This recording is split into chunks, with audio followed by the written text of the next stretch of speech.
All right, we'll call the Regional Finance Subcommittee to order, December 6th, 6:30. Quick roll call. Steve, Derek, Mitzi, George is not here. Charles is here, and then the Freetown Finance Committee representative, which we currently have, is Craig. So, and obviously, Rick and Ashley are here. No one else is recording the meeting outside of Lake Cam. So I'll move to the acceptance of minutes from November 1st.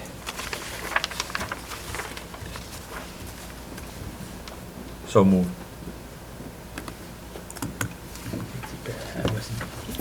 He's not gonna work anyway. We're bringing them in, and I was not here. Okay, yeah. You want to, you have a copy there? You want to? I have a motion. Do I have a second? I'll second it. Okay. Any discussion on the minutes?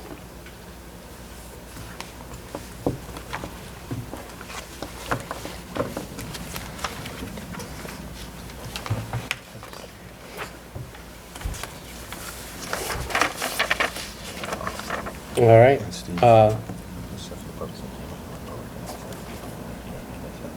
Got it. Thank you. I will also recognize that Laura and Steve from the full school committee are also here as well. Thank you, Derek. Acceptance of the minutes. All in favor? Aye. Any opposed? We have an abstention by Charles. Charlie or Charlie? Charlie. Charlie's perfect, okay. All right, FY18 E&D closing update. E&D has been certified. We now have $218,000, and we're rolling that forward to FY19. I've included it in the report, just the breakout of the additions, the reductions to the E&D for this year.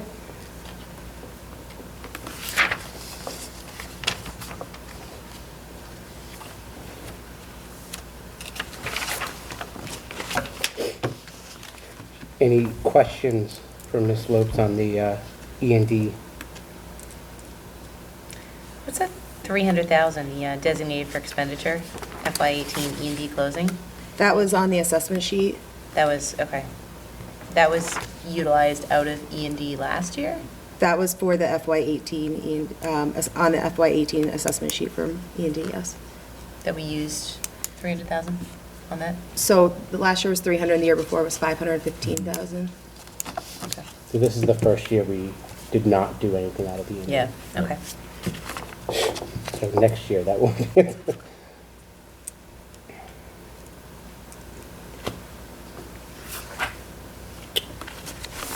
All right, moving on to facilities update. We met last week with the Freetown Finance Committee, and they approved the request for emergency funds for the hot water boiler at FES. We've been in touch with the vendor, and they are planning on doing the work during the holiday break at the end of the month. We did reach out to two vendors that were Freetown, specifically Freetown, which was a request of the Finance Committee. One of them was just a wholesaler and didn't actually do installations, and the other vendor, we were unable to reach them. They didn't have a voicemail set up, so we weren't able to leave a message. So we went with a low bidder, and we provided the paperwork to Freetown. Okay. One of the concerns going forward for the winter is utilities. We're monitoring them closely with Bob Souza.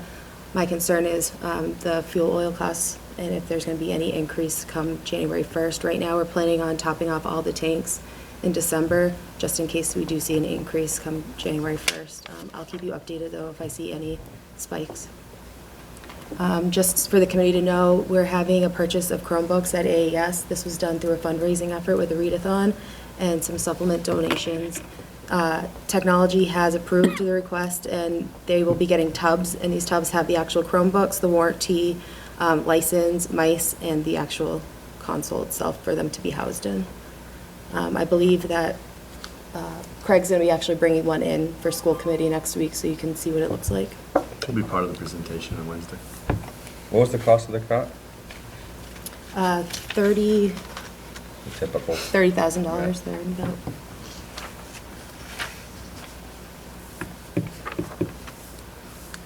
Any questions on the facilities update?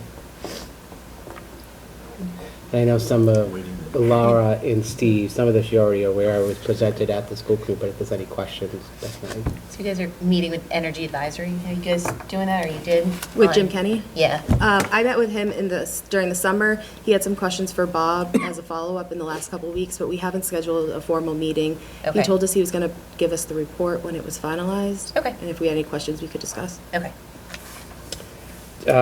One question on the hot water boiler at FES, there's nobody in the schools during that week, right? We're hoping to do it on the Friday half-day, take it offline, so it won't Okay. impact any activities. There's nothing there that would need hot water, such as food service. Okay. Bob and I have already discussed that. All right, so there's no outside groups that would, That would not be Just the way the impacted. holiday kind of fell this Got it, year. It's okay. the Monday, Tuesday. Right, It's right. pretty quiet time. It's usually a quiet time, but even more so. okay. Yeah, it's not going to prohibit any activities from taking place. Any other questions on the facilities? Thanks to Freetown for stepping up on that. Yes, both Board of Selectmen and Finance. Truck's on the way too, by the way, the truck, that was just, You could have used that this morning, I hear. it's in Plymouth right now. It is in Plymouth. Got it. Plymouth as we speak, so almost. Hopefully, we don't need that until, Yeah. You could have heard my conversation with the Director of Facilities today when I was looking at the weather forecast, as to which is coming first, and which he hopes it comes first, based on the conversation we had. So I think we're fine. Uh, good. Moving on to FY19. I've included an overview of revenue and expenditures as of December 6th. Still monitoring utilities, facilities, expenses with Bob Souza, and special education with Liz Curlin. Right now, we're on track. We're doing, once we close out December, I'll have 6 months worth of information, and I can give you a better idea of how we look going forward. I've also included in here the FY19 assessment sheet. There have been no changes since our last meeting. I did include the chart on the bottom, or not a chart, but what the actual assessment was, Mitzi, versus where it was changing to. And then I've also included the projected FY19 E&D. And I've been updating it as we move forward, so you'll see that the certified E&D is now finalized, and there have been no changes to any of the FY19 additions. So, just a quick question on that. So, with the way that you have this calculation, just help me understand, so, down the bottom, so certainly the 14,128, 771, of course, I'm looking at Lakeville, and then the 11,053, 372, that was the assessment that was issued to both towns, which has Right. been assessed for fiscal year 19. Mhm. So what you've got here is that there would be a total change to both towns of, is that a total of $1 million then? 1.1? No. Between the 621? How am I reading that? Where this increase to member towns, this. So that's your 502. increase to, so on line 14, where we showed the increase of 442, that's just the year over increase, so it would be a change of $394,000, $100,000 Combined. combined. So Lakeville would be 215. So what's this 502? Isn't that the difference between the The increase. 13,626 and the 14,128? Which was the assessment that was given versus what this would have been? So this is over 18, the increase to 19. Okay, So line 14 above, you see how we do the total assessment, then the FY18 assessment, and then the variance of your additional funds over the FY18 assessment. so this 286 and the 442, the total of those doesn't add to any of these numbers down the bottom? No. I'm just trying to get to the, so it's really, what's happening here is it's just redoing the assessment as if these numbers were in place as of the time that this happened and what the assessment would have been to the town. So in this instance, the assessment to the town of Lakeville would be, this is the 13,913 versus the 14,128. Right. That's what we're getting to. Right. Okay, so it's 394. And that's the Exactly. piece then when you jump into exactly what's going on with Right. E&D that should tie right back to Right. some of, not the entirety, Exactly. but the majority of that. Okay. Yep. So you'll see, you can see in the variance column, you'll see the 345, that ties to the transportation portion of it. Yep. And then you'll see the chapter 70 to 28, that ties over. The Yep. 14 is variable, because that's whatever we see in miscellaneous revenue. Yep. And then the surplus, which is in the general fund currently. Okay. And then, so that bottom number 502 is really saying what the actual increase was. Yes. Between what the fiscal year 18 was versus what the actual fiscal year 19 was. Exactly. So the 502 was the increase to the town of Lakeville for last year, and 621 was to Freetown. In theory, had this all been in there, the increase would have been reduced to Lakeville by 215, and would have been reduced to Freetown by 179. That's where Exactly. we are. Okay. That's the allocation. Okay. Thank you. So you're happy that it ties out? Well, yeah. Just wanted to make sure. Because when there's like boxes of numbers, I need to make sure they add. It's like a I could really take them bad out. habit. The boxes or the numbers? I guess a question from the town's perspective, is this helpful to see it in this fashion?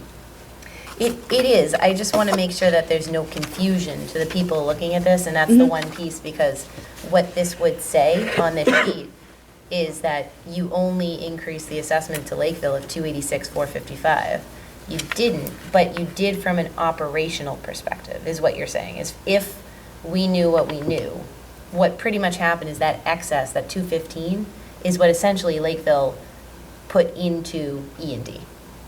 I mean, it really came from the state, but it's, when we look at the entirety of the puzzle, when you look and say, okay, this is how we got to $700,000 in E&D, it is because the state stepped up. Originally, the town, and again, I'll just use Lakeville because it's easier.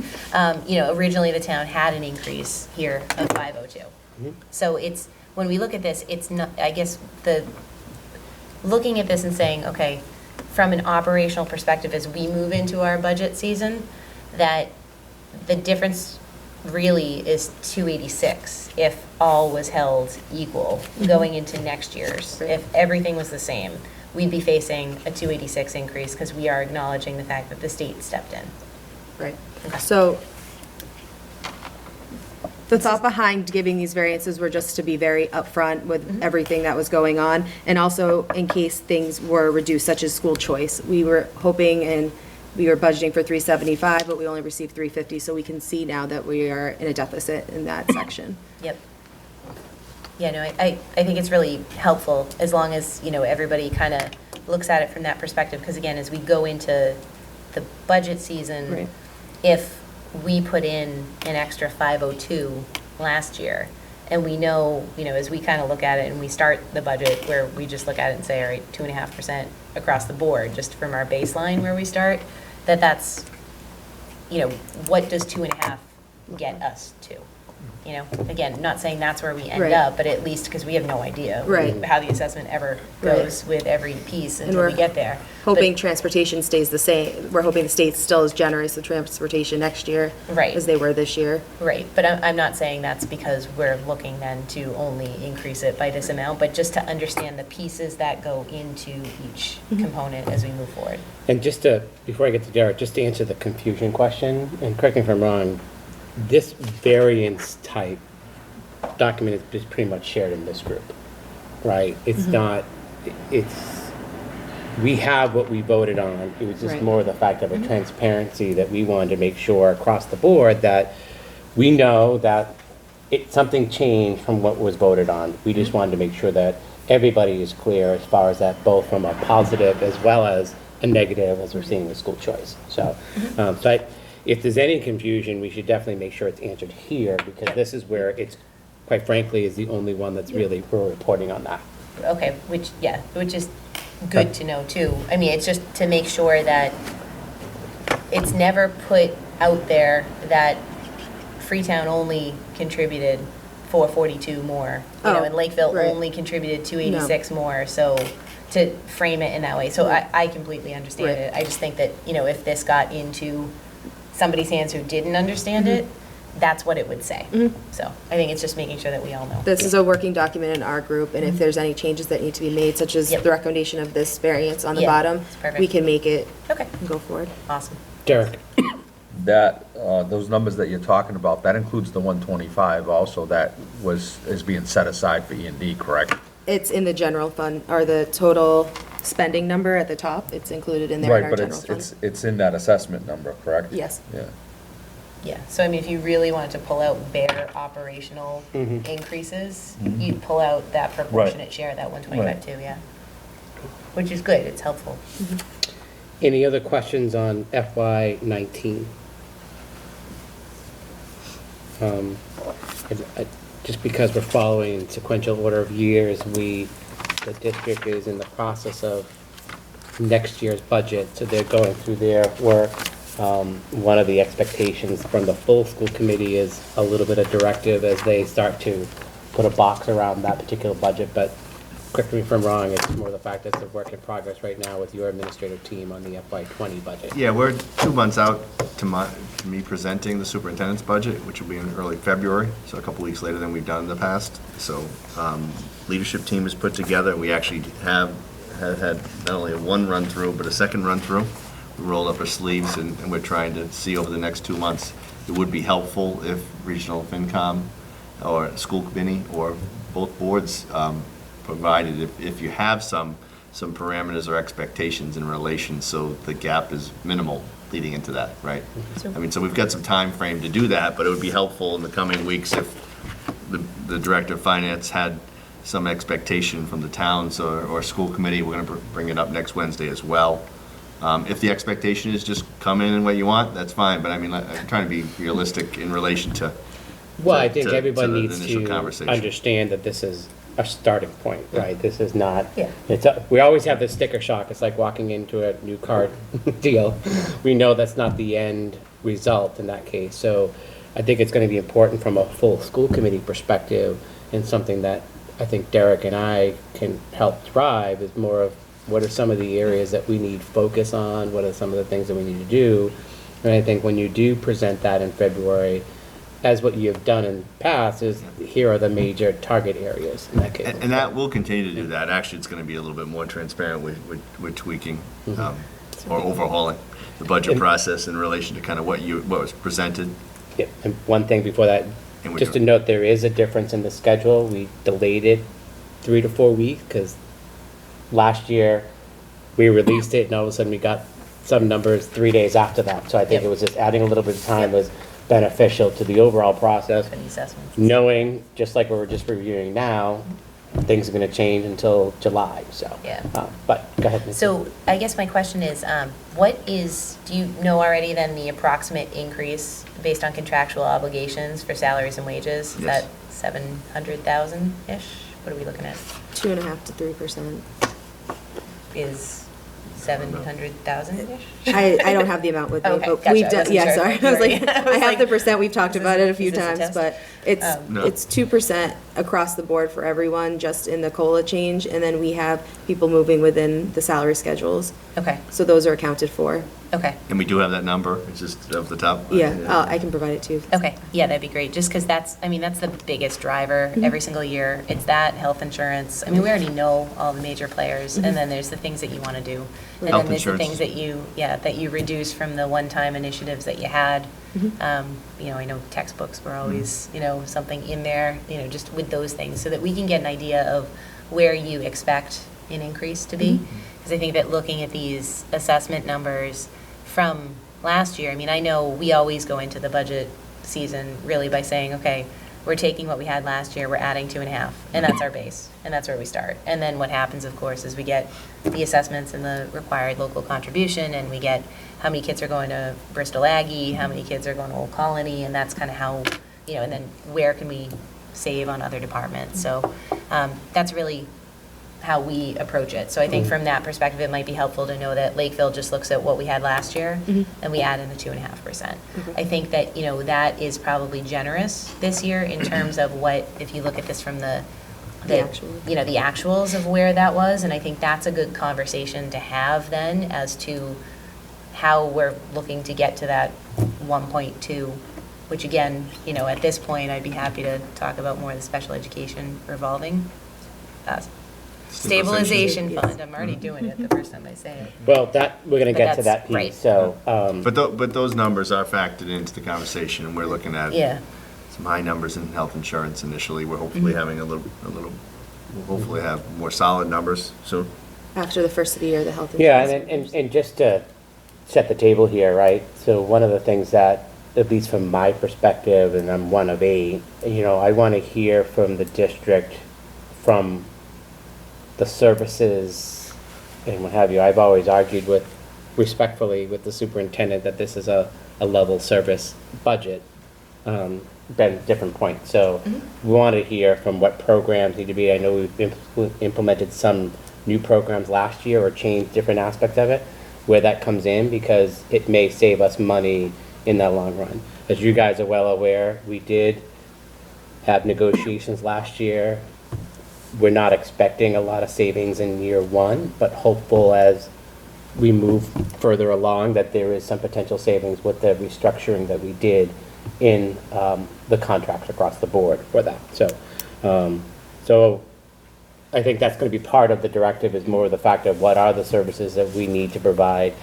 Textbooks is going to be an area of discussion, especially around potential, our legal obligations, especially with some of our courseware, what have you, but it'll be a topic area in that particular case. Yeah. So, I mean, I think just in general, it always comes down to, there's 6 major items. It's just, that once you guys know what that tends to look like, that's the point where we can say, okay, if we throw on 2.5%, this is where we're starting, and now, and granted, we look at then, again, the entirety of what the revenue is coming in, new growth and things like that too, to say, okay, where are we putting the rest of this? So Yep. I think that's just kind of helpful to know, hopefully. Definitely. so, Thank you.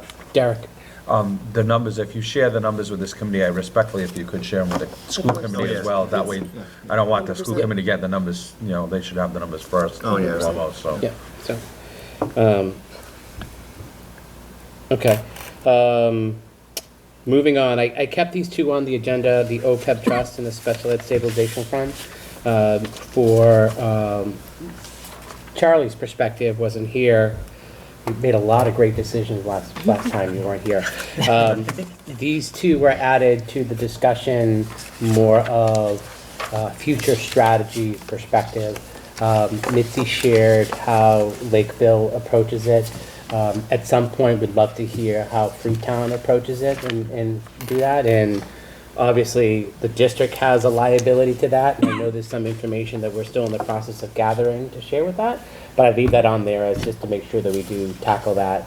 Obviously, our strategy for this year is to continue what we've been doing, but hopefully come up with a strategy in years to come if it makes sense in that particular case. And I think correct me if I'm wrong, Derek, our perspective from a school committee perspective, we're happy to have a conversation about what we do about that liability, but not at the impact to the operational budget, if that makes sense. And I think that's what we were all on the same page with there. So, Right.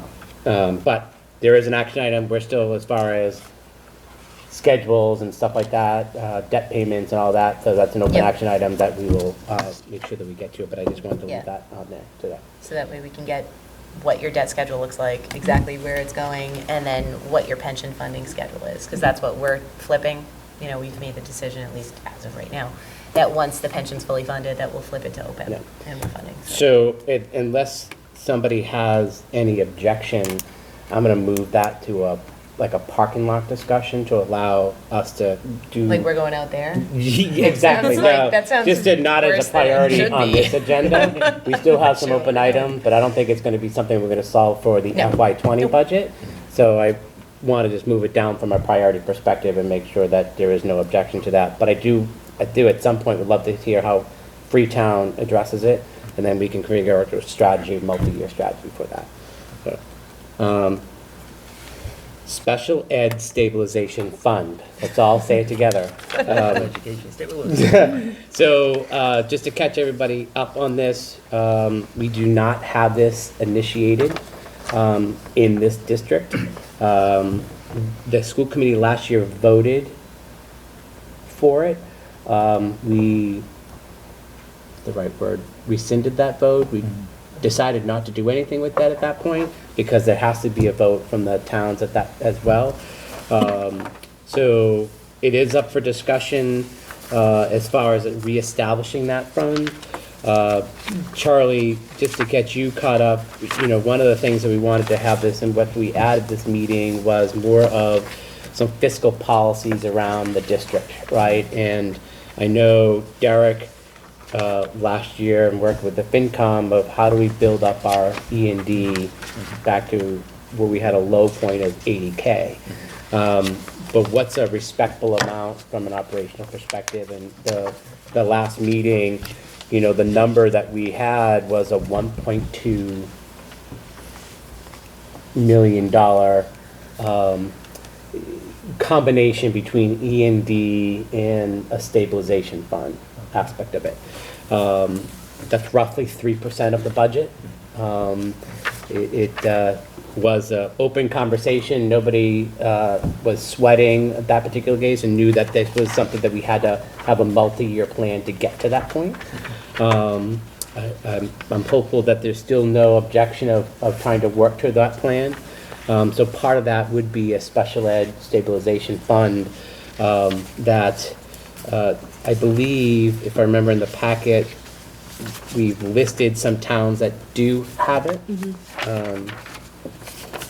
It's on the last page of the memo. This is not an all-inclusive list by any means. This was just towns who were willing to respond to the survey. So there's two things that are on this. One, whether the towns have a stabilization fund, and two, what they currently do with circuit breaker. Am I correct in that? Please feel free to jump in if I'm veering off course here. We, in the district, we do not have a stabilization fund, and we do not do a carry forward. We utilize all of the funds with the hope and pray approach that we're covering that aspect of it.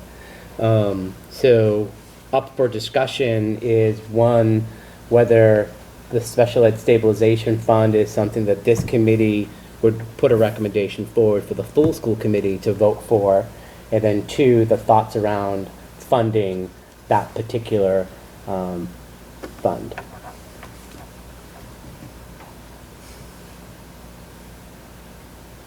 Will I spew? Well, you know, I think you were, Yeah. you had I'm happy stated to- the last, Yep. your approach would be is, yes, let's have the fund, yes, Lakeville, in this particular case. I don't speak for the board, but Nope, for me. the potential approach would be a separate article for funding that you could take from one-time funds. Yeah. And that could potentially happen either at the spring meeting or the fall special town meeting. Yeah, so my thought on the whole thing is that right now, if we're looking at 731 in E&D, and I think what we had talked about last time is that we said that that's a pretty good number for E&D. So how do we get to the other 500 Yep. roughly? Through a special education stabilization fund. And my thought on this is if we get so fortunate as to have additional state funding that comes in after the fact, and we know that we have more money coming into E&D, what that does is it allows us to look at what maybe the assessment was and make an adjustment at a fall town meeting. Not an adjustment to the assessment, that doesn't sound, that's not what I mean by it, but if we know that there's more money coming in from the state side that came into E&D, then I feel more comfortable with the fall town meeting, with the use of that one-time money that we have from the, free cash and the certification of free cash, to put that into a stabilization fund. I wouldn't put it in necessarily per se in the spring, I don't think, but it would be something where we get our certification of our free cash in the fall, and that's the point where we could look at it and say, okay, this is now, we're ready to make that contribution. I know you don't speak for the, I'll give the same disclaimer that just like we don't speak for the entire school committee, you guys don't speak for your entire board in that case, but just to get your, I would have to concur with Mitzi that Okay. the best thing would be to do it at a fall town meeting when we had the knowledge of potential Okay. excess funds there. okay. Or from your perspective, you also concur having that fund established? Yes, I think it's probably a good idea to. Okay. only other thing that I know that we had discussed, but we haven't really seen, is the uses of E&D over the past 5 years, and kind of looking to see, because in order to determine that, I mean, clearly, we know that there was a need for special education, that we did use E&D over the past couple years in a significant manner for special education. So it's really, we're trying to get to, how can we justify this 1.2 number? And that was based on what have we used E&D for in the past? Because the Special Education Stabilization Fund is a piece of that. But we wanted to kind of know what the history was behind how did it get there. And I know we've asked a couple times as much information as we can get without being specific as to how much is actually being spent on special education, I think, each year within the budget. Because we had talked about a lot of towns they kind of put additional money in there just in case somebody does move in, after the budget has been set. And so just to kind of see if we know what we put in, essentially, or what we had budgeted versus what was actually spent on special education. Because as you were saying before, how you would not you per se, but how the school district would look at the budget and see where, if they had a saving somewhere else, that's where they were taking it and putting it into special education costs. So I just want to see what was budgeted versus what was spent over the last 5 years, I think, on special education. And again, we don't need any detailed particulars, but we provided that in an earlier meeting, so we may want to just reincarnate that just to make sure that so it sort of outlined. I provided it to Derek and to Steve. I haven't provided it to the full committee yet. Okay, all right. But I did do some research into the E&D, and we've withdrawn from E&D in FY17 and FY16, and the majority of the funds were for special education. There was a request for almost $650,000 specifically to special ed, and then there were also requests for the payment to Lakeville for the friendly lawsuit. Yep. So those were the big three portion. drivers of Right. that, or two drivers. Two drivers, and there was a little bit about from operationals, but that was when we said we were using E&D funds on the assessment sheet. Right, because So you that were was taken using into account. 300,000 every single year, and then though was restored through, Right. so I think if we had, probably, my guess is, if we have E&D balances, I'd say 5 years is a good trend to kind of run through, where we have E&D balances each year, beginning and ending. There's only, again, a couple years where there were changes, the 100,000, 68,000, plus the 615 that came out in special ed. But if we have that, and then we have the special education costs that were budgeted and what was spent. So again, if you made any kind of manipulations within the budget itself to see this is where it was, this is where it ended up, this is the variance, I think that would be probably helpful and inclusive of, so that we can see the E&D balance as well, where we were using the money that went into the operational budget, and then at the end of the year, there were variances in unspent line items that then closed into E&D at the end of each year. Just to kind of get a full picture of what are we looking at, because I think my hope is that once we get to a number of 1.2, that we don't have to think about this ever again. Because if the only reasons why were because of those unexpected special education costs, really, that the budget that you're creating, it's a little more transparent with what the needs are for E&D, but you have the ability to use it because it's sitting there. So I want to be careful before I turn it over to Ashley and the other questions. So to answer your first question about that data last 5 years, I think we do have that, and I think that's something that we can share, correct, in that. I want to be careful about what we took out of E&D, and this is something that we've talked about at the school committee level. The district does a great job of, here's our budget, we're only spending this. So where there's been additional funds required, they've taken out of the operational budget on its own and not dipped into E&D. Yeah. And hold on, let me finish. And part of that is not hiring people so that way, maintenance is now taking a hit because of the fact that we're fixing that. So I want to be careful about that, and I don't believe that historically we may be able to give some pocket items, but I think the way that, at least in our conversation that we've had with Ashley, is more the fact of that's going to be tracked in a much different approach going forward. So I just want to keep that in mind, that I think that if you look at our transaction of E&D, we just summed it up in a 45-second approach, that there's been the lawsuit to Lakeville and then the two big ticket special ed pieces. But I think if we tracked all those, I think it's a much different picture to that, and I want this to be, make sure that that's clear. Yeah, so at the end of the year, are you making journal entries to reallocate? Is that what's happening? Historically, So it's really has not. just not, okay, because I was wondering if that would be a good indicator of exactly where those shortfalls were, what Right. you did, why you did it. Because that's typically, if there's something that was budgeted during the year and something unexpected comes up, if you decide not to do something to try to stay within your budget, is, you know, there's nothing wrong with that. You know, it's just budget management. I think what the question will be is this something then where you have this budget and you have an unexpected item? Instead, are you going to want to use E&D? You know, and where does that go? And that's just a decision that you'd make as a budgeting situation. If it's not, if what you are trying to do as an overall mission of the district is hindered because you don't have the ability to use those funds because something unexpected came up, that is the purpose of E&D. But quite frankly, I think that's, You know?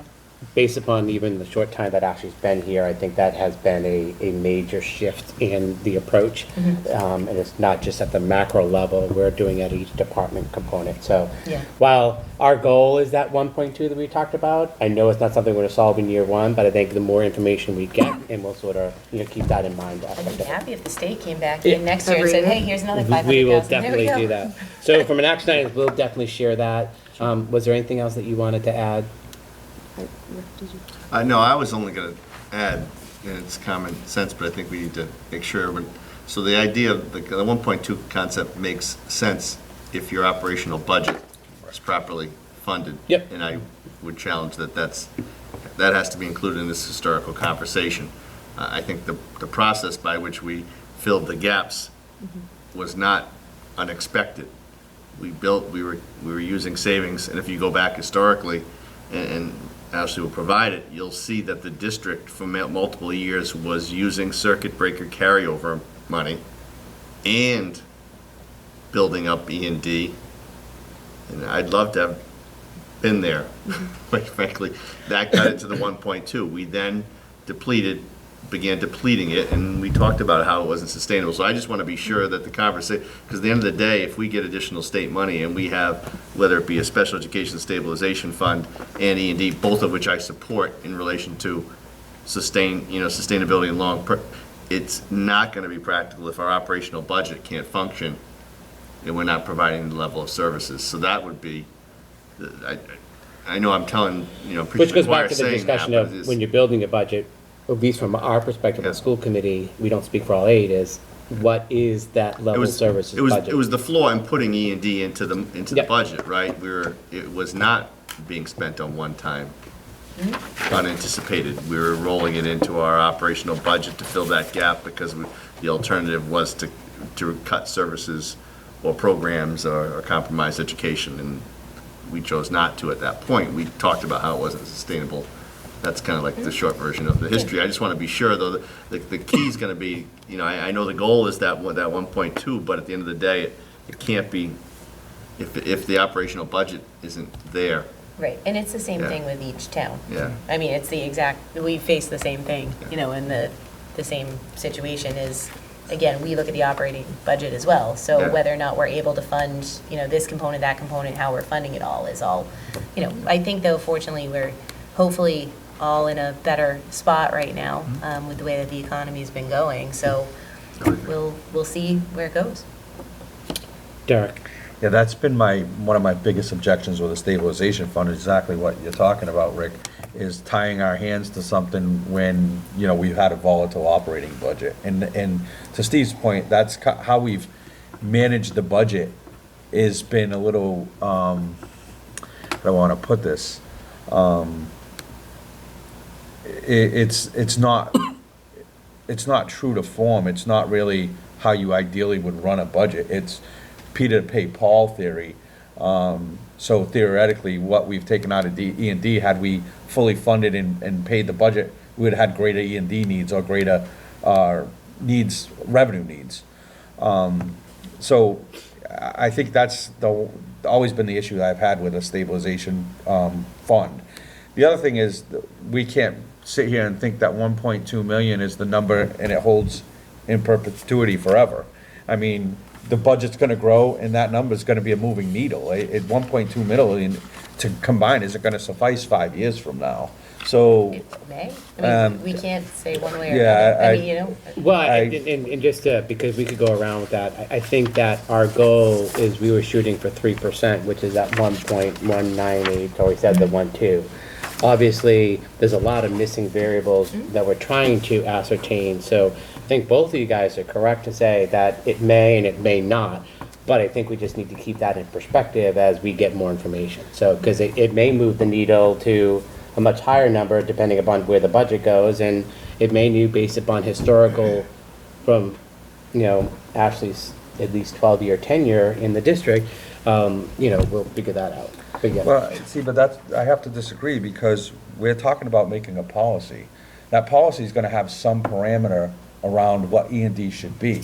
You're not gonna be able to peg it to a dollar figure. No, but Even in percentage, Lakeville's right? policies, you have a 2% Right, no, but- policy, so that number's gonna move. That's what I'm Right, saying, it's a policy, 3%. yeah, Right, so percent. if it's 3%, Yeah. well, I'm just trying to say that 1.2 is a moving No, needle. no, but I guess what I'm saying is that, with hopefully no unexpected issues, the operational budget will take care of itself such that this is designed for emergency situations. That's really the ultimate goal, is that you don't need this 1.2. And as you've got, you need it because it's there for specific emergencies or unexpected costs. But the operating budget is such that it's not taking it's not sacrificing things that need to be done for the sake of keeping the stabilization fund going.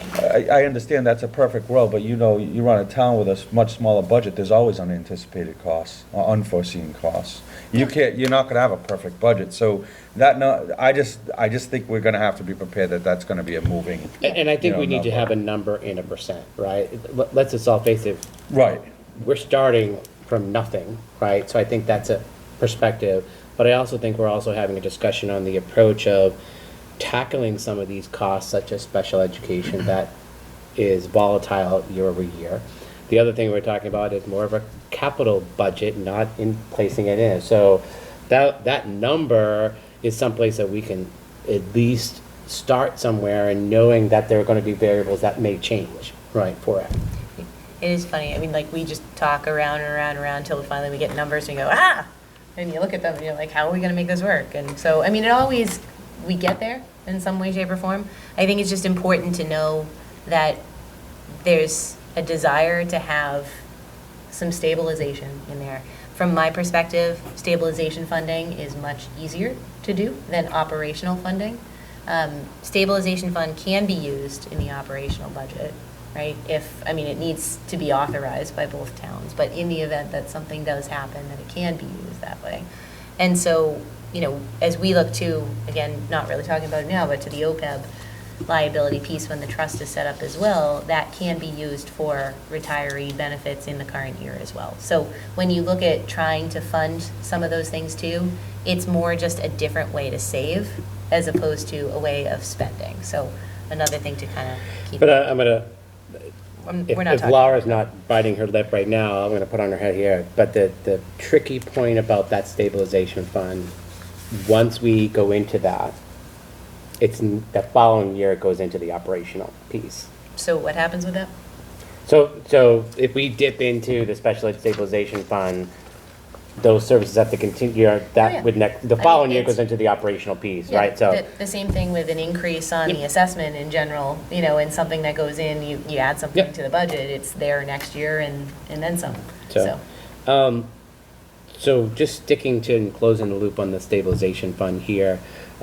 So if, to dumb it down to my level, so I'm assuming there's nothing that we would do from a funding perspective in the current year budget if we're gonna wait till the fall town meeting. Is that a fair statement? yeah. And so if we do that in the fall, how does that affect the assessment, or does it? I don't think it does, but I'll follow up. Okay. I have a call in with one of my colleagues for Monday. Okay. I'm just gonna get back to you in time. Okay, got it. Yeah. Again, it has to be the it'll have to be established previous to that, though. Right, So- the June town Well, meeting. my you have first the- thing is, so I- so you have the mechanism, To just, fund it. you know, Yeah, just to be clear, I think, well, I'd like to, for this body to, just a quick vote to recommend to the full committee to establish that fund, and we can at least start the ball rolling as far as making the requests. And I think it makes sense to establish the fund if it moves forward in the spring town meeting, and we talk about funding at the fall. And I guess that would be a question, if that can be done, we can establish a fund and fund it as a separate. You should, funding it and setting it up separately are completely fine. Okay. Some people just set it up and they don't fund it for a year or two.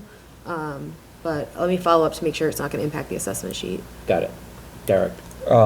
If the committee, because that's going to be the school committee that ultimately votes, if the committee votes to move that forward, will they be able to pull it back off the table at a later date? I'm thinking, let's say that like last year, it was there, but I'm not quite sure, I think we agreed it wasn't going to get funded, so it didn't really make sense to move forward. I think you want those two things to happen. So why do you want to establish it and not fund it? I mean, I think from the town perspective, I'd want to know that it was an option. Because I can't just transfer, just like what ended up happening this year, is to try to get $125,000 into E&D. What that means is I have to just tie it up in the budget that nobody's using for anything, because it has to be just put into the budget and wait until it finally falls through a year later into E&D. Whereas if I want to transfer money at the fall town meeting from my free cash that I have right now into a stabilization fund, you have it. And again, it requires the authorization of the boards to be able to release it. But you can't, I mean, you could use it, I suppose, in the budget if you had an emergency because it was funded into E&D, but it's really just kind of sitting there doing nothing and waiting for something to happen, at the end of the year. From my perspective and from a transparency perspective, I can transfer from free cash into a stabilization fund, no problem, at the fall town meeting. For me to try to get through and say, okay, now we're changing the assessment sheet, and we're doing this, and we're doing this, and we're doing this, isn't as transparent or clear. That answer your question? Yeah, I disagree with the transparency piece, but I don't want to go, but we've been around on that one already before. I don't want to go there with that. So the boards in each, the three boards would need to create and establish this fund. And to Ashley's point, you could stop right there at that point and You then. don't have to do anything with it Do if anything nobody with wants it. to fund Yeah. it. But It doesn't have any other administrative expenses associated with doing so, right? I mean, it's just another fund. I just say that because I know it seems like a long way away, but you don't want to roll into that time frame. And Well, I think if we took care of the logistics pieces Yes. and it's done and we have that option, and I think that's the approach we're looking to take, and totally understand that variables change and what have you. So, last question, Derek. Last question, you're cutting it off, huh? We got a time limit. I think there's some questions that the school committee is gonna need answered with a stabilization fund, and that I'd like to make sure we're clear. Number one, I think for me, there needs to be a certain level of E&D before I even wanna see it. And I think we've kind of agreed that this committee, there was a certain, if this all, 700,000 all laid itself the way it's gonna be, that seemed to be palatable. But I think there's gotta be some, what's that gonna look like? If it's 300,000, are we gonna still wanna have this discussion on stabilization? I'd rather go in a different direction. That's one thing. I think the second thing is, how is stabilization gonna be replenished or be able to be continued in years when it's tapped into? What's it gonna look like? Are we going back to the towns for one-time money? How's it gonna be built up? So I kinda wanna know what the strategy's gonna be. Part of our policy here is probably gonna be, how is that, I would think, a lot of things just flow through E&D, any excess, let's talk about. What's gonna happen in stabilization? Is there gonna be a strategy to move some money into stabilization? Is there not? So if we're gonna have this conversation, it's twofold, it's the towns and the schools. How is this gonna continue to move forward? Well, Hold on. Was Done, that all your done. questions? Yeah, I'm done. I have a response, but I'll open it to you. okay. I'm just curious, though, I mean, I think that it's just the conversation to be started, because, again, something could happen in the fall, and all of a sudden, there's an emergency in Freetown, because I'll use Freetown. Last time I picked on you guys, because you guys weren't here, so I don't know what I said, but I said something about Freetown. But, if there's an emergency in the budget in the town itself, there's no way that I would think the town would put money into a stabilization fund at that point in time in the fall town meeting. And that's the same thing. Again, we all have to work together on a lot of these things. And I know that you talk about the percentage of E&D compared to the percentage of the budget and the larger budget. But one of the things I always want to emphasize is that infrastructure is really more a percentage of assets, and the infrastructure that the towns have to handle is a large component. What happens, I think, with the operating budget here that we need to just kind of talk about is, again, the uses. I mean, you do have infrastructure here. You could have a collapse, you could have a roof collapse, you could have something that really requires, a transfer that needs to happen immediately, that you would come, I would imagine, to the towns in order to say, look, we have this problem, and now we need to handle this. But at the same time, we're all just trying to make this giant puzzle work, and there's so many unknowns. So I can't say that we could come up with how to replenish it in the event that it's used. That's a different story, because now we're looking at an operating budget that has a much higher amount of special education expenses. So now we're not looking to fund a stabilization account. We're looking to figure out how we can fund that into the operating budget. So it's just this constant moving target that we just have to have continuous dialogue. But I think that, again, if there's additional funds through free cash, one-time money, things that the towns are having, which we do have, we sell property and tax title, we sell other property, that we have an ability to take that one-time money and do something with it to try to stabilize all of our other expenses that we have out there. That's why I like the stabilization fund. I'm not going to do that with your operating budget. Yeah. I'm not going to give you $100,000 at a fall town meeting for your operating budget. So I'm going to cut you off there. So Derek, just to answer your question, I think it was just starting the conversation.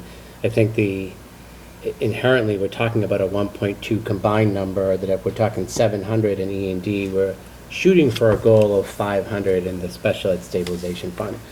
I'll speak for the towns here and say that 500,000 is not going to be funded in year one. So I think that is more of a fact of what is the strategy to fund that to a $500,000 goal. And then you're right, there are questions that we need to answer about what is the floor, right? If it gets below a certain amount, what is that conversation? Because I think that conversation now comes from, hey, we have an E&D that's higher than 700,000. Do we move some of that over? Or do we have a separate funding request to do that? Can that even be done? You can't transfer from your E&D to your stabilization fund, can you? I don't believe so. It's They would really have to through the come towns through and the funding general. it, right? Even better, no. I think that's- But I think it's just more of an initial piece in that conversation.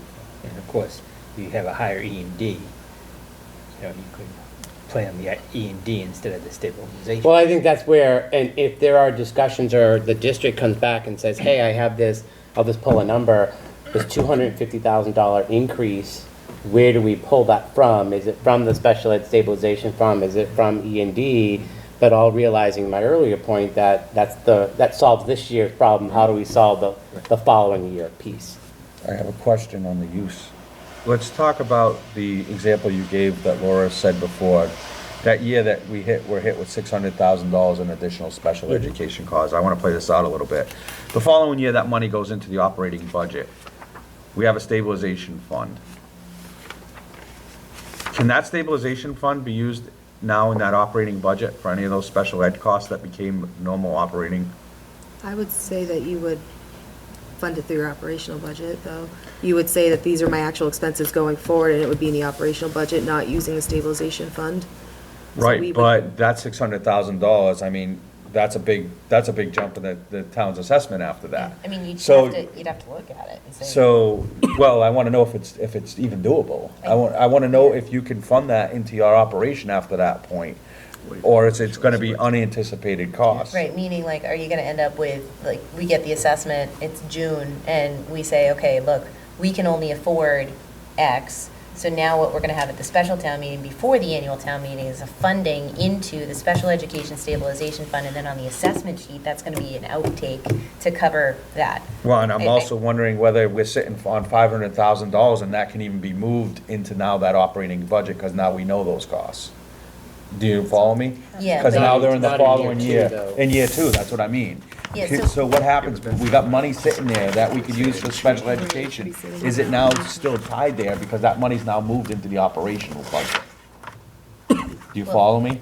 Well, I think, so let's play that one out, as you said. So the 600,000 that went in. Right, So goes in now the we're op- looking at, okay, we get to the next year and we say, how are we gonna fund this budget? And again, now you've got, there was only a couple 100,000, maybe 400,000 or something left in E&D at that point in time, I think, after that 600,000 Right, came it out. was- yeah, it was- And you're looking at trying to create the operating budget, and what happened again, 300,000 from E&D went into the operating budget, because the increase on the towns at that point was, again, something that we were trying to figure out how we're gonna get to Right. this number, because that was a huge increase, that Right. went into your operating budget. So that was a final transfer, and that really was the end of the line of what happened with E&D, so that we could get to that point, where then we had the next year's town meeting that we all know ended up spanning over 2 nights, to try to fund that next piece going into the following year, because just as you say, anytime we have a giant increase into the operating budget that comes from something that in theory is one time. It's not, special education stabilization use is not really one time, but it's a way that we can plan to not hurt or not harm, I guess, or have as much Yeah, of a it didn't- shock it to doesn't- the system It doesn't. in that time period. You're saying one time. The sped stabilization fund is unanticipated, unbudgeted. Right. That's So- not, that's different than one. But from my perspective, I of funding understand, but it- I'm just saying- Yeah, so, yeah. mine's. The I'm gonna- funding is one time, the spending it Right, is not. exactly, right, because in my case, in trying to say, look, I know what my operational budget is for each of these departments, and so this is where we are. But if I have now this extra money that came in on a one-time basis, I'm just trying to stabilize my assessment that makes it reasonable for us so that we Yeah. can plan, because But we're that- gonna need a couple of years to get to then that being an acceptable amount in our operating budget like it is now. Yeah, I that was think that's the big picture problem here, though, what we did, though. The district carried over, Right. was using carryover of special education, significant amount of So- money, carryover every year, and taking E&D, and you said it yourself, Mitzi, we all said, Until it that wasn't all hit. sustainable until there was nothing left, and so then and we were doing that to close the gap on the operational assessment to the towns. Right. So that's what happened in that final year, which was you had circuit breaker money that you hadn't been using that carried over and then became part of the next year's operational budget and then didn't circuit breaker get a cutback? And at that point too? So that- FY16, there was, It's like the 636,000 or something. I remember that because that was with. there was a large expense. Yeah. So there were a lot of out-of-district placements, and we applied for relief. So we also received a relief payment from the state, but we spent over $1.1 million in circuit breaker. That didn't include the general Yeah, fund which or you anything don't else. get in 1 year. Right, It was all exactly. the cumulative revolving fund at that point. Exactly. So right now, we have nothing. We have Yeah. no excess, no carry forward at all.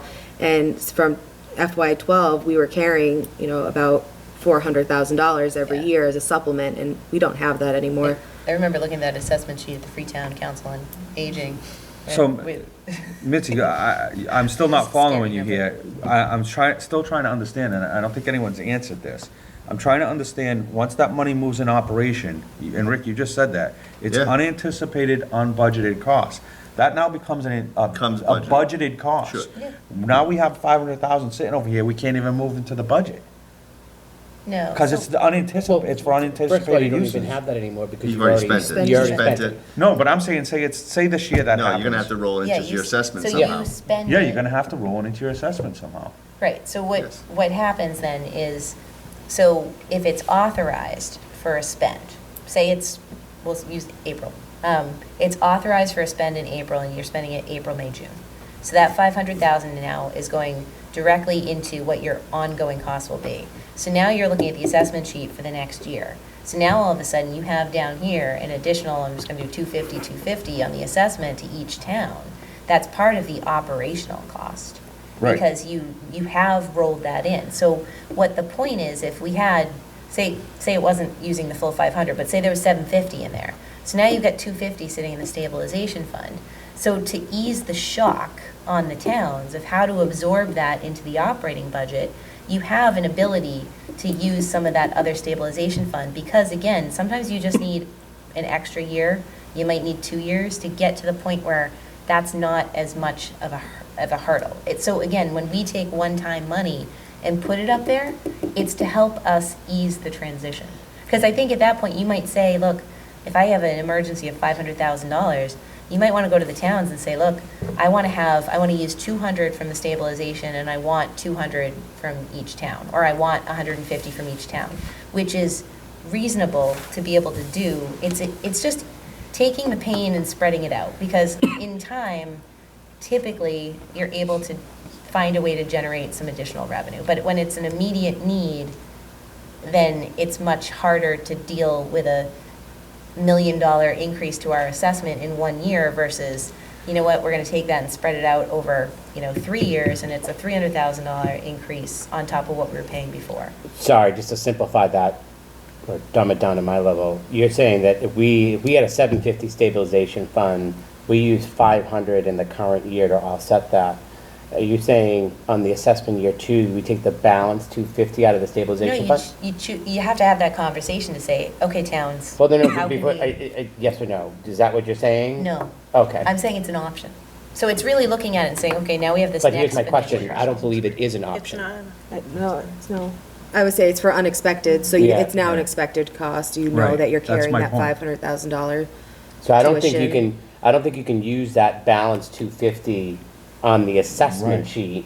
For that piece for the Right. next year. And I think that's the And question then- we need to have answered, right? Because either way, because now you're setting yourself up for the following year if you have any unanticipated costs, Yeah. right? So, that's what, I just wanted to make sure I Gotcha. understood that. So that's probably the So tool that's where then you with could use E&D, is, yes, right, so yes, that's when you yes. look at it and say, okay, now if this is the entirety, but again, I'm not gonna fund into Yep. the one-time stabilization, but we have to look at this and say, how are we gonna ease the transition of the excess costs? Yes. But I will say what the stabilization fund does give is the town a little bit of a head start to say, hey, listen, we had to dip into this by 500,000. It is now going to be assessed to the towns, how do we handle this for the coming year aspect of it? Yeah, so can we get, what defines an unexpected special education cost? Because if it is in things in the past where, so maybe this runs like the snow and ice deficit. It kind of sounds like that, where it's like, okay, so if we put in an extra $125,000 into special ed, like this was done this year, to cover E&D.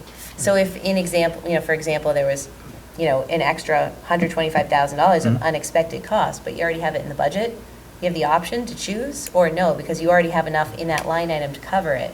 You have enough to cover it, you So- don't have to go into. But can you? I guess that's the question, is can you elect to go into it because originally in your budget, or is it not really that? It doesn't really matter, this might be a one-time thing that we did Well, this yeah, for. take out the 125 and just say you have so much money in And then your this is special where- education accounts. Yeah. And you have a new tuition that comes in, but it can be absorbed because you had a tuition, a Leave student or move out. something, right. It's a net zero at the end of the day. Yeah, and there's another piece of this whole pie that I believe we should go back to, is this having that carryover, or basically going back to the strategy that we had prior to 2016. Again, we're not gonna solve that all in 1 year, but if we were to work towards to say, hey, listen, you're leaving X amount of money in circuit breaker this year, not to use all of it, our strategy right now is we're using all of it. So- Because if we fast forward this, now it's a conversation to say, this is what we have in circuit breaker, right? Now we figure out a funding strategy around that. So how does circuit breaker, it's a revolving fund, right? I think this might be Special revenue helpful to fund. talk about. Take one, pass it around. I think it's not done. That's what I was Everybody- So this goes back to FY '12, and you'll see that we received revenue of $414,000, and we only expended $189. So we had $225 essentially to roll forward, and you'll see the carryover. And as you can see, we were doing really well. We always pretty much had 1 year of a carryover. In FY '14, you'll see that transfer to E&D, and that's because you'll see the carryover was in excess of the revenue received in the prior year. So you have to transfer it to E&D. As we move forward, you can see FY '16 was really the year that we had a lot of special education costs. It depleted our carry forward, and then we only had $100,000 moving forward. And now, as you can see, as an FY19, we have no carry forward at all. So This is a so the revolving. carryover is a great strategy to use, but it's devastating when it stops. Right. Which it But- stopped for this district, in addition to depleting the E&D in that piece. Right. But that's pretty much the same thing as a stabilization fund almost, right? I mean, it is and it isn't. What we're using, Exactly. so what we're doing now is Different we're spending authorizations. all our circuit breaker, right? That we haven't even yet received. We're anticipating Right. receiving. So in right. FY16, we depleted the circuit breaker carry forward, and then in FY17, we depleted our E&D funds. So now we're in a position where we don't have either of those options to fall back on. Now, keep in mind, as you carried that money over districts, you're keeping the cost down to the towns by doing that, right? You're carrying over monies, and as a result, not assessing in regions. I worked in a town, they liked that concept. They liked it, one, because we had to show that we were spending on special education, but it kept the cost down. The problem is exactly where we're faced. Right, I mean, the problem is not knowing that this even happened. You know, I think Yeah, that's yeah. the big lack of communication on, I mean, this is the first time I've seen this is obviously Right, so- clear and makes sense to exactly what then happened, Yes. such that we ended up in that position. But a stabilization fund doesn't change that. I mean, I sit here with, if I'm sitting here with, you know, not a town's hat on, not a school's hat on, the simplest, easiest way for me is just to have it all in E&D. It's the But simplest, easiest. It comes thing down to do. the funding piece. The funding piece Well, when you happens say no that, matter. we say, I agree with you, Derek, except that what you're saying to the towns is it needs to be in our budget. Because when you say it's gonna be an E&D, you're really That- saying The only way that the can be done is in the budget. is through the budget. Well, So I would but- agree with you as the superintendent of schools, if Well, it's in both the- towns would give us the money just in our budget, and then we'd say to them, well, we're not gonna spend it. But If we don't, we're gonna put it into, But it's quote unquote in the budget this year. We're gonna be coming into a $700,000 E&D possibly. It's in the budget. Yeah, we give you with- 125. potentially. Right, so. I mean, we're being but- transparent, I would say, every time Ashley rolls that Oh, out. absolutely, I agree. This is- It's forecasting that I- everything, I agree. Works out. Yeah. Right, and I mean, if the state comes through again, to Mitzi's point, that's great. So my point is this, if that money keeps rolling into E&D and that kept happening, great. I have no problem with this town saying, let's create the separate stabilization fund. I think that's a great thing. We don't know that that's gonna continue to happen. And we could have a $500,000 stabilization fund that's more money than our E&D at some point in time. well, it has to be, it Again, can only let's be keep in 2% mind, of this net is- school this is spend. There is a parameter for the. Right. I spend. agree, but what I'm saying right Yeah. now is we could spend stabilization on a unanticipated cost, and we could have more in a stabilization fund than we theoretically could have in E&D. Yeah, but you Correct. can bleed it into the operating budget too, you know, in terms of, again, it's, from the town's perspective, it's not in the operating budget. Again, it's really just setting aside it's putting it into a stabilization fund such that it's available in the event that something happens.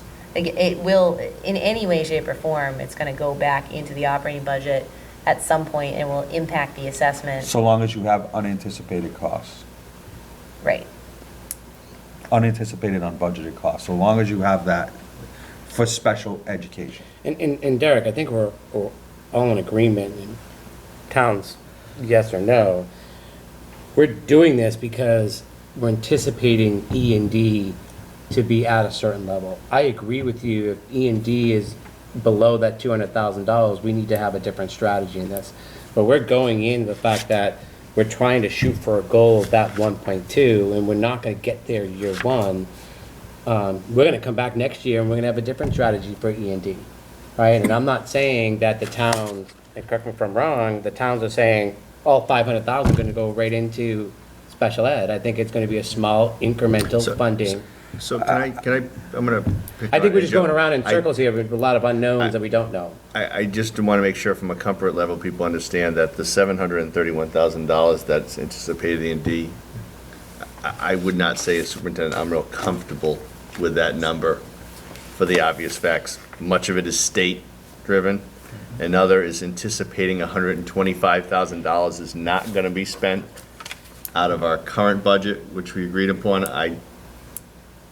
I'm not so sure that's that's a safe That worries piece. me a little bit. In relation to how tight the budget is right now, we're early on, that's what I'm saying, it's there, we have moved it out, I'm just sharing with you, so I just think the idea that we're gonna have $700,000, I'm not so sure is realistic, I guess would be the word I'd use moving forward. I guess I would say I don't, so that, I don't really like hearing that, for a number of different reasons. The state part or the $125,000? Well, kind of all of it. So if the state, these are the final figures from the state, right?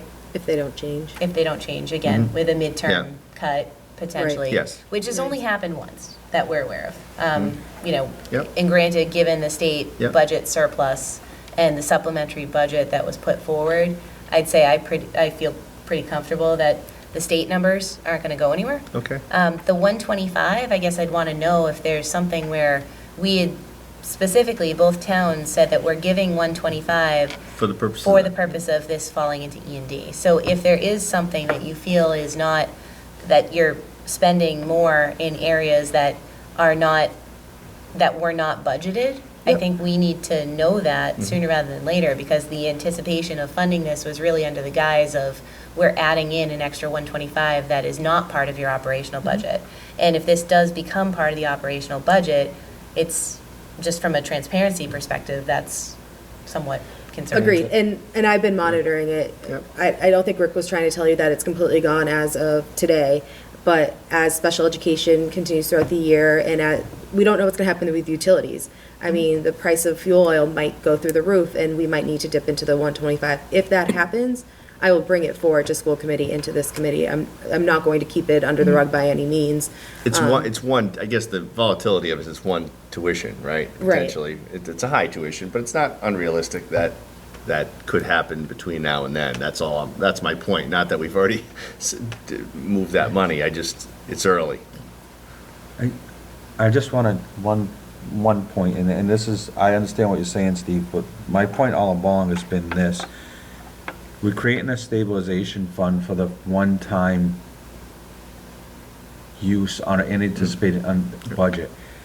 The past practice was, when we had a special education cost that was unanticipated as that large, we went back to the town and said, folks, this is what happened. How is that any different than funding a stabilization fund? You still have the money, it's in your reserves, unless you're saying you're gonna spend it. It's the same trigger, it's the same mechanism. So what I think the difference is that that didn't happen. It didn't happen because you couldn't afford it. 16, We couldn't afford it. we never were asked. Oh. Yeah. I mean, honestly, that's the conversation. I'm not saying I know from that that. perspective, but what I mean is just like knowing that this is something, and it's a mechanism by which we are automatically notified, essentially. We know because you're coming and we're saying, oh, we have a problem. So now But everybody can Mitzi, get together to have that conversation. I agree with you, but to Derek's point, and to save his blood pressure a couple of points, I mean, to suggest that the school committee should not have taken their money and No, gone not back at to all. the towns and asked that, I'm not so sure is realistic. I was here during that time frame. And then moving forward, We had to fight for not the have budget as it was, I mean, never mind. to not have the stabilization and be prepared to go to the towns to have them pay for it, I'm okay with that. Yeah, If the I mean, towns I are saying that you'd rather have that as the mechanism. No, I think from this perspective, I mean, had I seen this, I mean, this is Yeah. really, really helpful. This is information that makes sense in terms of what happened and why it happened.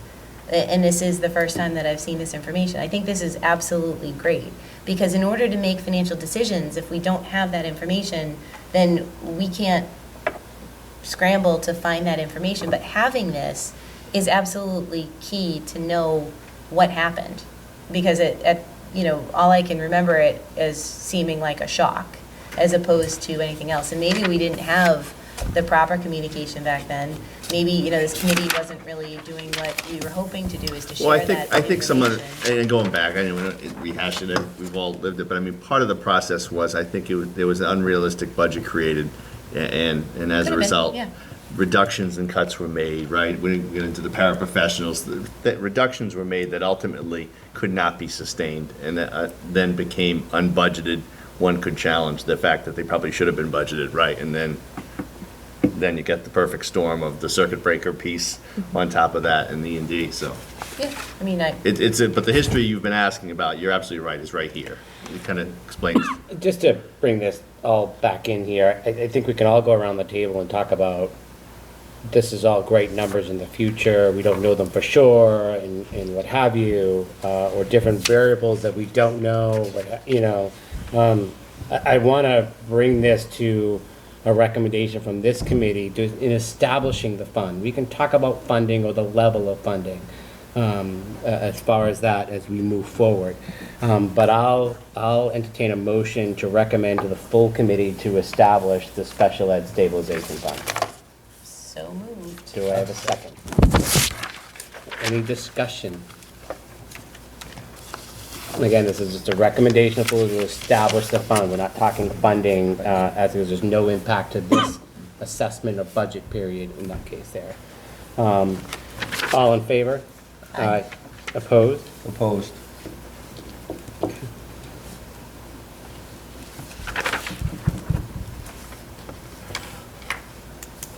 Steve, are there any parameters or expectations from each of the different boards to bring it back in a time frame that's, kind of give some feedback to this group? I would like to have it such that we have the ability to write up the warrant article for the annual town meeting. Yeah, I was just curious. I'm putting you on the spot, but yeah, just, all right. Yeah, just so that we know and we have enough time. Obviously, you know, So we spring. need to first to do with it at the school With our committee board, level, yeah. right? So let's get to that approach Yeah. and then we can Yeah. go to that. Either. In order to create that, you need both towns to vote that, correct? For region, correct. Yeah, that's School committee would have to authorize, do their Right. portion, and then, Right. to Mitzi's point, Charles, they'd have to put it up on an article, and it would be in the spring, which would fall within everything you've done as far as the fall and that. Moving on to the next, you know, I think we've touched a little bit more on the fiscal policy perspective, for the essence of time. I'd like to, Freetown, Charlie, sorry, not to give you the, you are Freetown. In the full packet that was shared were some research that Ashley has done on fiscal policies by regional districts. A lot of them are very high-level state perspective, and then Mitzi shared fiscal policies that, I'll ask the same question. Did you guys have? I have to say, I don't know that Okay. accounting would have it. I will speak to the town accountant. The objective is for us to start to establish some, and again, not to have a full condensed, fiscal policy for the district, but to start to build that. And I think it's part of around some of the numbers that we've already talking about, saying, hey, listen, we want to shoot for a combined 3%. I'll call it a rainy day fund, for lack of a better word. But also, inherently, the state has a ceiling related to E&D for regions, but what is the floor, right? And what do we do on that particular case? And I think this is going to be a very slow approach because of the fact of, I think we're going to learn things as we move along, but I think starting at that 1.2, that 3% right now, and looking at that, looking at some of these policies as far as establishing what do we do about the floor, what do we look at different things, what have you. So from a homework assignment, if you can check in from, just to see if they have any, you see what Ashley found, and that's not, I'll feel that's not a overall complete list, it's just more of It's what's the out there. districts that Right. decided to put their information online. Yeah. And you can search the resource, you can do it through everyone and just look up E&D and pull things from there. And then, obviously, from the town perspective, pulling in from that, so. I don't think we're gonna have a approved policy written tonight, but I think it's more of that, I think we started with the special ed, but I think Derek is going too, which is a question of what's the E&D level that we're comfortable with before continuing to build up the special ed stabilization numbers in that particular case, so. Darren? That finance policy is more, I mean, you're talking a lot about E&D, but it should be more than that. Some of it is just how we fund our operations, like long-term capital assets don't become part of Yep. operating budget, and they're funded in a different mechanism. So some of that is the sustainability of our own budget. And I Yep. think that's probably more important than anything, is, looking at some of the practices that we dipped in and toed in that not such a great financial practice. So solidifying some of that, I think, is really important. So I'll open up, where would we like to begin, since I know that's such a loaded topic related to that? With financial policies? Yeah. I think that what I want to make sure that we talk about too is the debt schedule, and get a copy of the long-term debt schedule so that we can see what it looks like. She has everything, doesn't she? Next handout. So I do have some debt schedules, big picture. Hold on, let me just grab my notes. I know that the roof is going, I think, and I'm like staring at the clock because I have to figure out when I need to leave, which is like 5 minutes from now. Middle school, the debt is done 2023. Gray's last payment will be 2026. The athletic band will be done in 2021, and the swimming pool will be done in 2022. So our final payment right now, debt is 2026. And the band, the swimming pool and the track, those are bands that are in the operational budget. The roof is a excluded debt, and what's the 2026, the middle school, is that? The middle No, school. middle schools. I'm sorry. That wasn't the middle school, The 2020. 2026 one, whichever one that was. That is the middle school. Oh, I'm yeah. sorry, that's Gray's. Right. That's Grace. Grace. High So, school's done, middle school's 2023. Yep. Grades So- 2026. I think 2023 and 2026, I think those were the excluded debt pieces then. I don't know if you have on there I mean, each town's going to be different anyways as to what was. There's a excluded, what breakout wasn't. here. I can share too now. But you have as part of your, to get. Yeah, that's I it. can. Bands. Yeah, we did bands through the operational Yeah. budget, so they're on a 5-year It's a 5-year. ban. With, we Yeah, look at the okay. interest rate every year. Okay. But I have the non-excluded, excluded, and I can send that over to you. Okay, that'd be great. I think, like, from that perspective, because that sets the stage for what it looks like, and the ease on either, again, when they're excluded on the town side, it's not gonna make a difference other than another general exclusion on a debt article that the town might decide it wants to do, or if the schools need any capital planning from an exclusion perspective. But on the bands, that's gonna free up some operational funds. It was 400,000 for the track, and then 200 something for the tennis courts and stuff, I don't have it broken out. I have athletic facilities at 350. each year, total. Total. Okay, so we're looking at like 75, 80 grand, 90 grand, Yes. somewhere in there each year, okay. Right now, it's projecting at 73, 72. The total of both. Yes. And then the swimming pool was 510, a Okay. 5-year ban. And right now, it's projecting at right around 110. Okay. It's another couple 100,000, almost 200,000, that will at some point free up. But I think talking about things like that, of the capital projects and when to go for a ban, because that was a conversation that we first had, as we Yeah. looked at how are we going to deal with this in the operational budget, when we go for a ban as opposed to trying to get the payment, which was really just, we wanted to pay for it in the operational budget, and how we're going to handle that. Instead, we went for the 5-year ban, and the technology was a debt exclusion, at Right. least for Lakeville. I don't think it was for Freetown. No, it wasn't. But just looking at those types of things, again, not necessarily whether it's excluded or not, but what's going to be a capital authorization for borrowing, what's going to be a ban in the operational budget. I think that's a good place to start with. That's what I would think. Yeah, and look at that Mhm. long-term. Okay.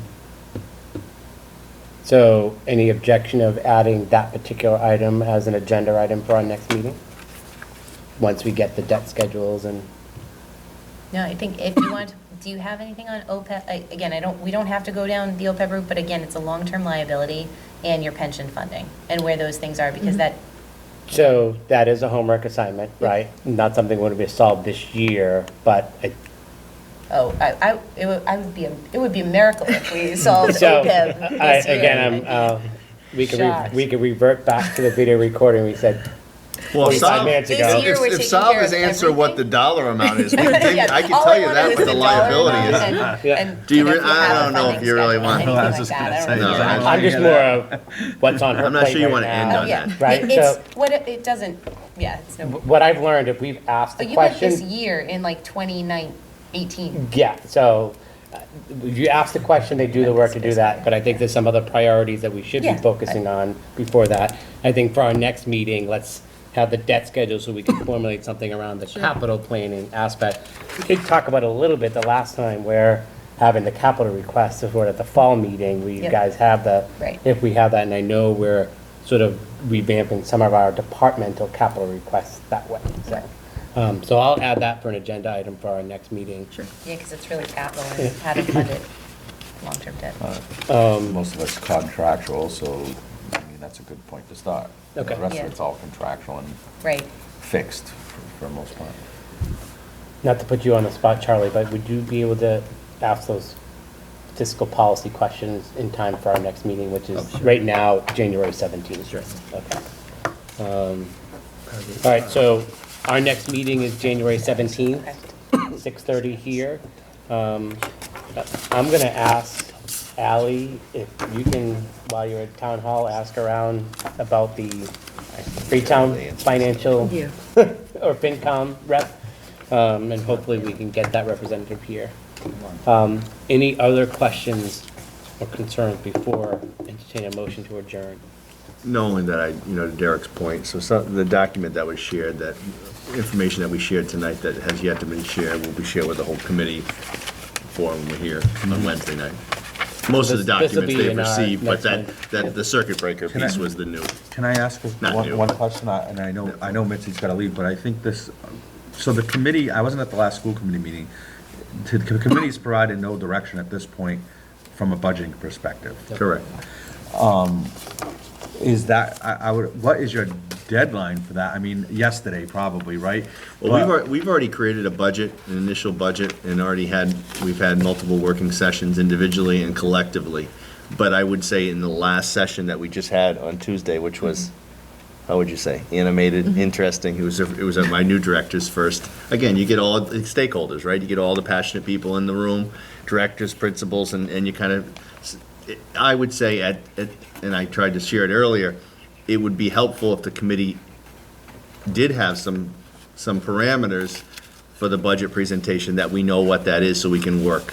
Otherwise, we're arbitrarily picking a number that we're saying the committee would find acceptable, right. And if at the end of the day, the committee feels that, listen, it's, to your point, Superintendent, it should be at a minimum level service, we don't want reductions being made, we want you to meet the needs of kids, we can do that.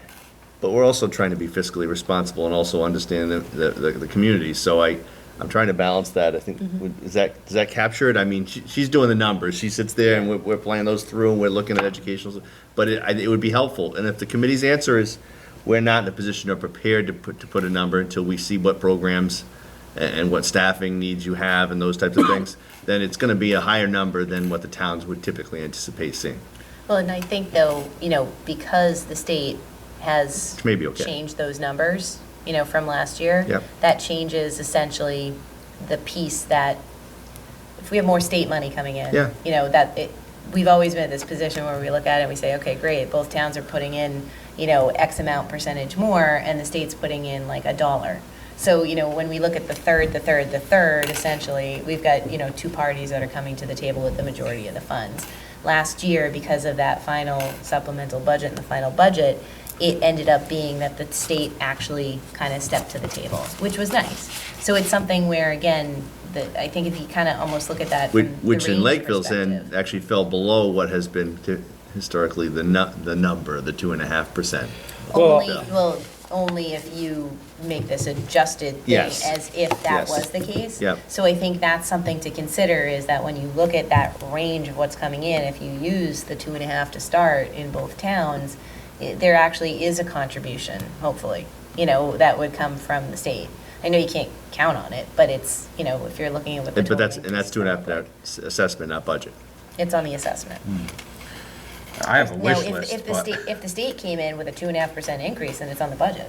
I mean, those are the three players that come Yes. to the table. The problem has been, the state hasn't been even matching at that level, so they're giving you $35 a student. So we end up in this position where, that burden falls on the towns. So, and we know that's the case, but. For me personally, as one of 8, I struggle with a number as a 2.5%. Not from a, we have to live within our means perspective, it's just more of the fact of, we're, from a, making sure that we're providing the necessary services for that. Yeah, I mean, just the reality, we're jumping way ahead, I know you want Yeah. to wrap up. We're talking right initially projections, 11% health insurance. We're hoping that number, we'll know in another month where hopefully that number that's a little bit higher than we hopefully need it to be. 2.5% on top of salaries and schedules and obligations and those types of things. So, I mean, we're at single digit numbers, but they're higher numbers than historically we've presented to the town at this stage, which shouldn't surprise anybody, right? In early December, with just the leadership team, we haven't even presented that to the school committee. We're 2 months out from that. Right, I mean, I think it's important to note that, as, we kind of say every year, the town of Lakeville, with our 2.5% increase for the guaranteed funds that we bring into the entirety of the town, this year will be about $600,000. So that's, we also have additional money that comes in through estimated receipts being higher than where we ended up, things like that too. We have new growth that comes in there too. We have some other funds that come from the state itself. So what typically we end up with is revenue somewhere between $800,000 and $900,000, I'd say, each year. That's new revenue. So then that's what we're taking and we're dispersing among all the other departments. So depending upon if we, in past years, we were able to fund some of these increases due to the fact that we had either transfers in from other, kind of one-time type money just to cover our debt costs that maybe we ended up borrowing against. And also, too, we have paid down some of our debt in the operational budget. So just to kind of keep that in mind, the entirety for the whole town of Lakeville, I'd say, is probably about $1 million of what we have to play with for every department along the lines. But like you said, that's also paying down, that's the practice of paying down debt. Also doesn't, No. it doesn't take into account the we've full money taken- that has been Right, made what- available. So that's capital. So what I'm just saying, Yeah. our operational Yeah. money that we bring in as an entirety in the town, and that's with generous new growth and whatnot, but what we can raise through the levy limit is about $1 million max. And again, that's for every single department that we have in the town. So it's just something to keep in mind, because that's why we, I think, get into these disconnects of, when we get presented with an assessment increase of 1.1 million, we look at it and we go, we don't even get that much for the whole town. So now we have to rob other departments, or we need to get creative in how we're going to end up paying for that. So I think it's important to note that revenue brought into the town is, again, that's the piece of the pie. Now, we've been able to get creative in certain ways, but if we're gonna be looking at an assessment that's gonna come at us that says it's at $1.1 million as an increase over last year, we're gonna look at it and we're gonna end up in a bad position with the schools in terms of, this is somewhat absurd for us again.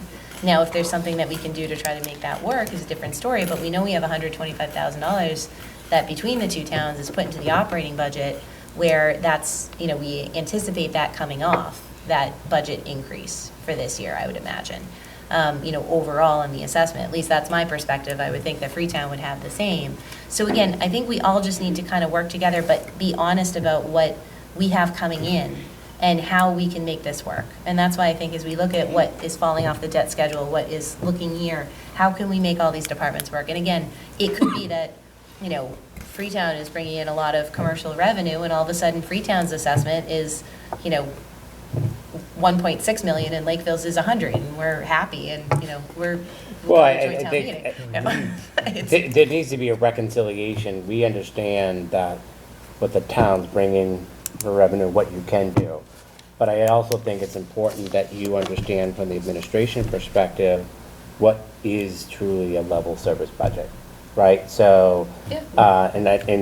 so if that sticker shock is 1.1, right, I think people have to realize is this is what the recommendations and knowing that that's a starting point and we move forward with that. But I don't think that that's where we're at this point, right? We've made some big strides over the last couple of years. I think we need to continue that, so. Yeah, just, I think, that's probably something that would be helpful to know what Freetown brings in and what Lakeville brings in for expected recurring revenue, given the limits of 2.5, Prop 2.5. Yep. It's just, that's the conversation that has to be had, because I think that everybody needs to know that, we're not bringing in $2 million a year and we're not giving money to the schools. It's really, this is the limitation of what we actually have that we're providing to all of our departments. Well, expand, every department expands every year. All right. I'm good. All Next meeting right, is motion to 17th. adjourn. Next meeting, 17. Second. All right, Mitzi in a second. I'm assuming everyone's in favor? No one's opposed? 8:05.